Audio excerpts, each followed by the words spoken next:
Did you know that the average person complains between 15 and 30 times every single day? That adds up to hundreds of complaints a week, thousands a year.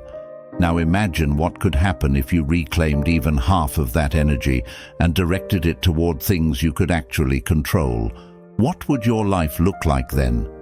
If that sounds impossible, stay with me, because in the next few minutes, I'm going to show you how the timeless philosophy of Stoicism can give you the tools to stop complaining, take back your focus, and truly start living. This isn't abstract theory. This is practical advice you can use right now to change your mindset and your life.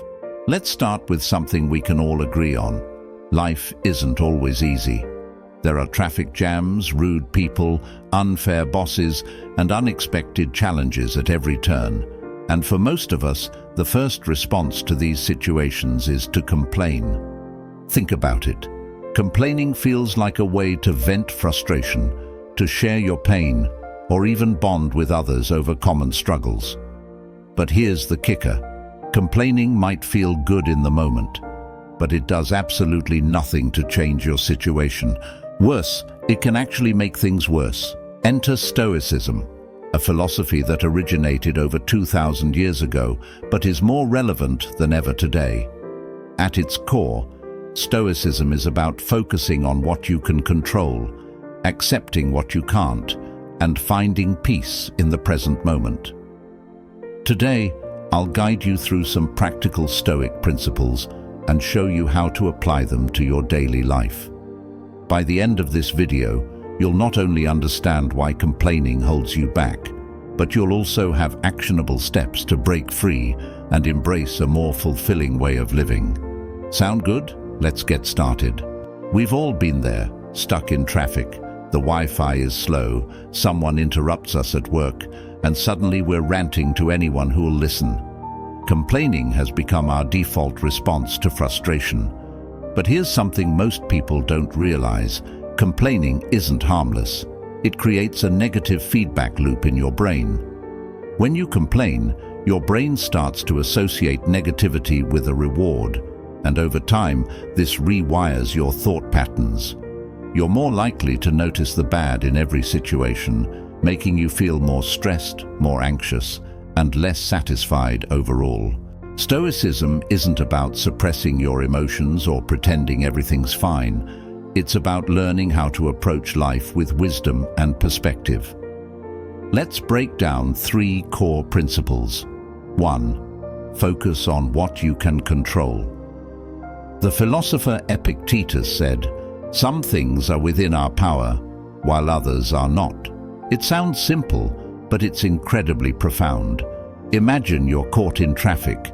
You can't control the cars in front of you, but you can control how you react. Instead of honking or complaining, you could use that time to listen to a podcast, reflect on your day, or even practice gratitude for the fact that you have a car to drive. This principle applies to everything in life: work, relationships, even your health. The next time you feel frustration creeping in, ask yourself, is this something I can control? If the answer is no, let it go. Second, accept what you cannot change. Marcus Aurelius, the Roman emperor and Stoic philosopher, wrote, "You have power over your mind, not outside events. Realize this, and you will find strength." Acceptance isn't weakness, it's strength. It's about acknowledging reality for what it is and deciding not to fight against it. When you stop resisting things you can't change, you free up mental and emotional energy to focus on what truly matters.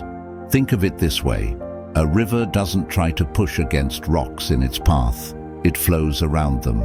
The more we learn to flow with life's challenges, the less power they have over us. 3. Practice gratitude. Gratitude is one of the most transformative Stoic practices. It shifts your perspective from what's missing to what's present. Every day, take a moment to reflect on 3 things you're grateful for. They don't have to be big. Maybe it's the morning coffee that energized you, a kind word from a friend, or even just the fact that you woke up today. Gratitude isn't just a feel-good exercise. It trains your brain to look for the positive, rewiring it away from negativity. Over time, this simple practice can make you more resilient, more optimistic, and more at peace with life. By applying these principles, focusing on what you can control, accepting what you cannot, and practicing gratitude, you can transform your mindset and your life. Here's a story to bring this home. A man I once knew, let's call him Jake, used to complain constantly. If his boss criticized him, he'd complain for hours. If it rained, he'd rant about how his day was ruined. One day, after reading about Stoicism, he decided to try something new. For 24 hours, he'd keep a complaint journal and write down every time he caught himself complaining. By the end of the day, he was shocked. The journal was packed with complaints, most of which were about things completely out of his control. So he made a decision. Whenever he felt the urge to complain, he'd pause and ask himself, "What can I do about this?" If there was nothing he could change, he let it go. If there was something he could do, he took action. Within weeks, he noticed a shift. He felt lighter, less stressed, and more productive. His relationships improved, and he even started to enjoy things he'd previously taken for granted. That's the power of Stoicism. It's not about perfection, it's about progress. Let's bring it all together.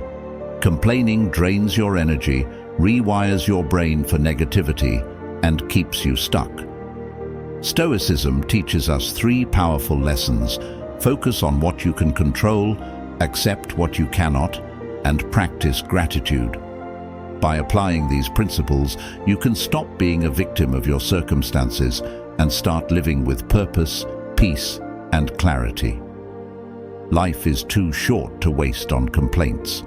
Instead, use that energy to build a life you're proud of. Now it's your turn.